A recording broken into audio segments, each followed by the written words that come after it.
সবর শব্দটা আমাদের কাছে অত্যন্ত পরিচিত একটা বিষয়, যেটাকে আমরা ধৈর্য হিসাবে জেনে থাকি। তো বর্তমান সময়টা, বর্তমান জামানাটা হাদিস শরীফের পরিভাষায় এটি হলো সবরের জামানা, ধৈর্য ধারণের জামানা।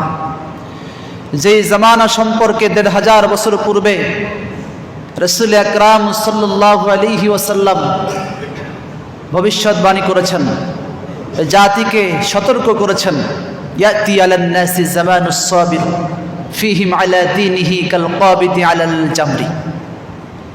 অচিরেই এমন একটা সময় আসছে, জামান আসছে মানুষের জন্য, যেটি হলো সবরের জামানা, ধৈর্য ধারণ করার জামানা। ফিহিম আলা দীনিহি কাল কাবিদি আলাল জামর। যেই সময় দিনদারদের জন্য দ্বীনের উপরে টিকে থাকা, মুসলমানদের জন্য ইসলামের উপরে চলাফেরা করা, ইমানদারদের জন্য ইমানের উপরে প্রতিষ্ঠিত থাকা এতটাই কঠিন হবে, জ্বলন্ত আগুন হাতের তালুর উপরে রাখা যতটা না কঠিন হয়। অতএব এটি সেই জামানা, সবরের জামানা, ধৈর্য ধারণের জামানা। সবরকে আমরা